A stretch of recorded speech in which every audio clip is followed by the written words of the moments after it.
Hello guys, welcome back. मैं हूं संजीव पांडे और आप देख रहे हो एड्यूहैप। और आज अपन बात करने वाले हैं एसएसटी की। जी हाँ, साइंस का वीडियो के बाद में कई बच्चों ने एसएसटी के लिए डिमांड करा कि सर एसएसटी में कुछ ऐसे स्टडी पॉइंट्स बताइए, टिप्स बताइए जो एक्चुअली हमको टर्म वन में काम में है। ठीक है ना, तो आइए शुरू करते हैं। मैंने सबसे पहले तो ये रखा है माइंड में कि अगर आपका प्रिपरेशन सोशल साइंस में बहुत कम हुआ है, ठीक है, तो कैसे आप 20 दिन में इसको, क्या बात कर रहे हो सर, क्या ही बात कर रहे हो, 20 दिन में 40 नंबर कैसे होगा? तो इसको एक अप्रोच से अगर हम करें ना, this is possible. Term one में चैप्टर्स ऐसे नहीं कि बहुत ज्यादा चैप्टर्स है, ऐसा बिल्कुल भी नहीं है, राइट। तो जैसे आपका हिस्ट्री में नेशनलिज्म इन यूरोप, ठीक है, फिर सिविक्स में है पावर शेयरिंग, फेडरलिज्म, ज्योग्राफी में है रिसोर्स डेवलपमेंट, एग्रीकल्चर, और इकोनॉमिक्स में है development and sectors of Indian economy. ठीक है ना, तो अब इसमें एज पर द चैप्टर का लेंथ, जैसे मैंने एग्रीकल्चर मैंने 4 दिन दिया है, ठीक है, यूरोप को मैंने 6 दिन बोला है, ओके। तो इस तरीके से बाकी सब चैप्टर देखो तो 2 दिन में, 2 दिन में वो किया जा सकता है। जैसे पावर शेयरिंग 2 डेज, यहाँ पर 2 दिन, ठीक है, बाकी सब भी देखो ये 2। तो ये सब चैप्टर्स आप कर सकते हो अगर आपने बहुत मिनिमम प्रिपरेशन किया हुआ है अब तक, तब भी, ठीक है। अगर आपका प्रिपरेशन अच्छा खासा है तो इससे भी कम टाइम लगेगा आपको, ठीक है ना। तो ये पूरा मिला लो, कुल मिला लो तो लगभग कितना 20 हो जाते हैं ना, ठीक है। यहाँ पर देखो 6, 4 और ये 6, 4, 20 हो जाते हैं। तो 20 डेज में अगर डेली बेसिस पे अगर आप 3 घंटा पढ़ रहे हो उसके अकॉर्डिंग, सर 3 घंटा पढ़ना जरूरी है क्या? मेरा तो 2 घंटे में हो जाता है। तो करो ना भाई, अगर मतलब जिनका एक्चुअली सोशल साइंस, जिनके लिए एकदम बाएं हाथ का खेल है ना, वो 2 घंटा भी पढ़ेंगे, हो सकता है 1.5 घंटा भी पढ़े, तब भी ये चीज़ को इस अप्रोच को पहुंच जाए यहाँ पे, ठीक है ना।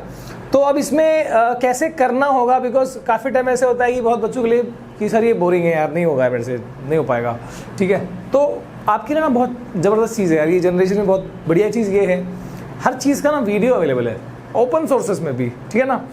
तो अगर आप ये 1 शॉट वीडियोस जो भी चैप्टर्स हैं, सबका 1 शॉट वीडियोस ऑलरेडी चैनल पे बना हुआ है, तो बस खाली इसको एक दर्शन करना एक बार।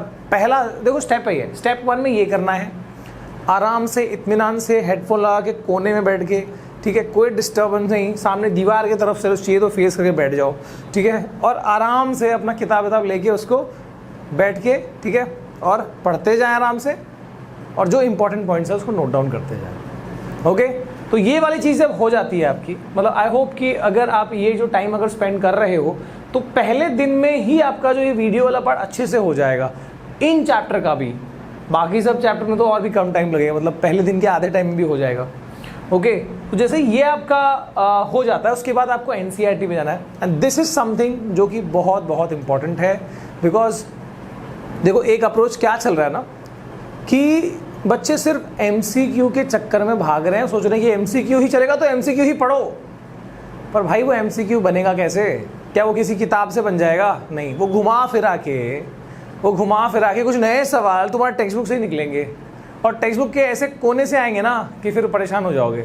तो इसके लिए एनसीईआरटी को ईमानदारी से between the lines, her line को आपको पढ़ना है, लाइन टू लाइन पढ़ना है यहाँ पर, ठीक है। यहाँ पर आपका टाइम लगेगा नो डाउट, ठीक है। तो इसको आपको आराम से ईमानदारी से इसको पढ़ लेना है, और उसके बाद आपका आता है थर्ड पे डायरेक्टली सैम्पल पेपर, वो भी लेटेस्ट सैम्पल पेपर करो आप, जो सीबीएसई के पैटर्न के अकॉर्डिंग हो, लेटेस्ट सैम्पल पेपर वो करो आप, ठीक है। हमारी एक लास्ट वीडियो मैंने बताया था कि हमारी एड्यू बुक का जो हमारा सेकंड है 2.0, जिसमें सैम्पल पेपर्स है, उसका लिंक ऑलरेडी दिया हुआ है। तो अगर आपने नहीं लिया तो आप ले सकते हो, अगर अदरवाइज आपके पास अगर है तो वेल एंड गुड, आप कर सकते हैं। इम्पॉर्टेंट ये है कि लेटेस्ट सैम्पल पेपर अगर आपके पास है तो बस उसको ये वाला करने के बाद इसमें आपको जाना ही है, ठीक है। आगे बढ़े तो ये 3 चीज़ में, ऐसा नहीं कि मैं दुनिया भर की और किताबें बता रहा हूँ, ये तीन चीज़ रखो, video, 1 shot, NCERT that is with you, this is with you, do it. आगे बढ़ते हैं सर। तो सर इसके लिए कुछ पॉइंट्स होंगे, कुछ ऐसा होगा कि सोशल साइंस बहुत बच्चों के लिए फिर भी क्या होता है, वो नाइटमेयर ही होता है। जैसे मेरे लिए था अप टू 8th क्लास, ठीक है, कि समझ ही नहीं आता था। एक अगर समझ लो क्वेश्चन ले आया ना सामने, इतना बड़ा आंसर, दिमाग ही खराब हो जाता, पूरा दिन लग जाता था, फिर भी नहीं होता था वो एक आंसर, ठीक है। तो उसकी कुछ चीज़ें हैं जो शायद मैं उस टाइम मिस करता था, जो मैंने 10th में कवर अप करी, ठीक है ना। तो क्या था, make your self short summary. Sir MCQ आएगा ना, क्या जरूरत है इसकी? भाई साहब रिवीजन जब करोगे आप तो क्या रिवीजन करोगे, एग्जाम के टाइम पे क्या रिवाइज करोगे आप? तो मेन पॉइंट्स को उठा के पूरा उतारो ना। जो चैप्टर तुम्हारे टेक्स्ट बुक में अगर मान लो कि 10 पेज में दिया है, अगर आपने अपने नोटबुक में 3 पेज में या 4 पेज में लिख दिया, फर्क तो पड़ेगा ना। तो make your short summary notes, that will be your. तो होगा क्या कि उसको पढ़ने में भी ना बिल्कुल टाइम नहीं लगेगा। कितने ही अच्छे नोट्स ले लो, जो तुम्हारा सेल्फ नोट्स है that is the best notes and best. ठीक है, यू ऑल्सो नो दैट। ठीक है, तो बनाने के टाइम पे ऐसा नहीं कि सर बनेगा कहाँ से बनाऊँ, टाइम नहीं है मेरे पास। वो जब पढ़ोगे ना, पढ़ते पढ़ते बनता जाएगा वो। ठीक है, इसके बाद टेक योर सेल्फ टेस्ट, जो मैंने बोला ना वो सैम्पल पेपर, जो आपका वीकली एटलीस्ट एक टेस्ट कर लो अपने आप को। ठीक है, इस सब्जेक्ट की बात कर रहा हूँ मैं। तो अपना खुद का टेस्ट प्रैक्टिस करते रहो। नया पैटर्न है टर्म 1 में, जहाँ पे आपका एमसीक्यूज, डिफरेंट टाइप के क्वेश्चंस, ठीक है, assertion, reason, case of base, diagram base, graph stats base, ठीक है, map base, okay, picture base. इसके बाद में दुनिया भर है ना कॉम्पिटेंसी। तो ये सब कुछ when you practice you get it. ये सबसे एनसीईआरटी वाला जो बोला मैंने, उसके बाद ये जो चीज़ है वो जो एकदम जो 40 के पास पहुंचाएगा ना, वो ये रहेगा। ठीक है, जो 40 दिलाएगा वो ये रहेगा। तो यू हैव टू प्रैक्टिस, ये दिमाग में रखो। एकदम से आप सिर्फ पढ़ के और सीधा एग्जाम में जाके वो कर लोगे, वो नहीं। आपको इसमें टाइम मैनेजमेंट भी सीखोगे कि एक सीमित समय में आपको उतने टाइम में वो करना है।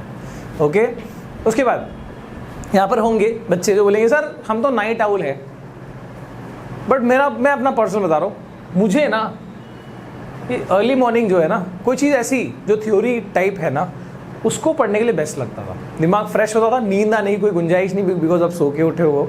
ठीक है, और उस टाइम पे जो है समझ के पढ़ना बस बहुत इजी, सुबह का टाइम। ठीक है, वो मेरे लिए प्राइम टाइम हुआ करता था, जो मैंने 10th की शुरुआत में फॉलो किया एंड इट वॉज वर्क। ये मतलब ज़बरदस्त हुआ यार, मतलब क्या बात, स्पेशली हिस्ट्री।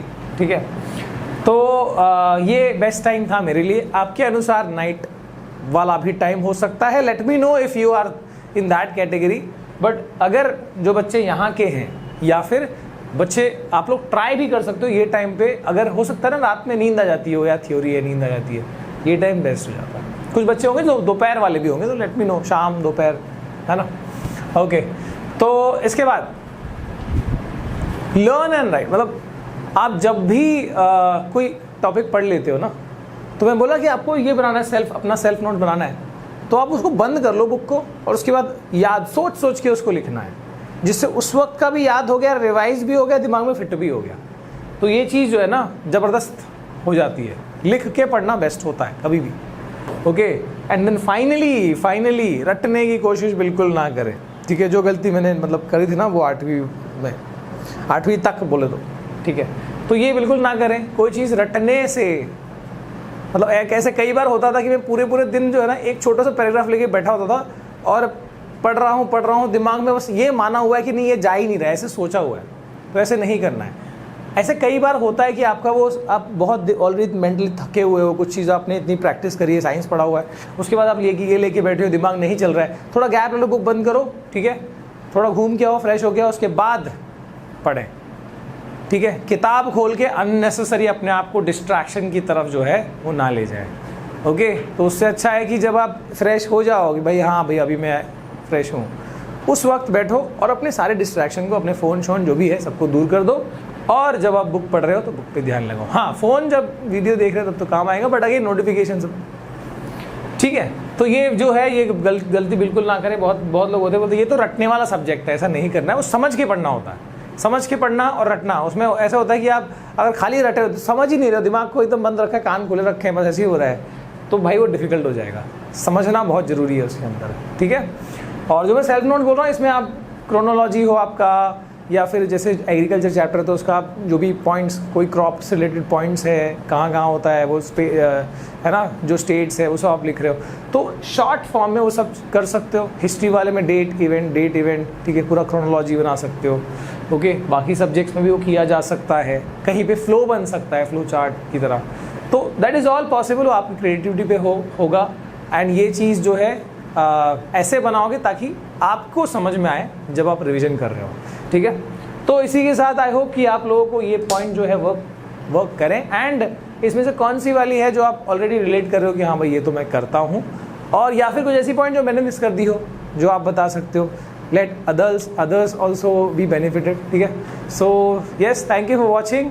मिलते हैं अगली वीडियो में। All the best. और क्या, यस कोई और चीज़ अगर तुमको लगे कि सर ऐसे होना चाहिए, ये चीज़ हमको चाहिए, तो लेट मी नो, करते हैं।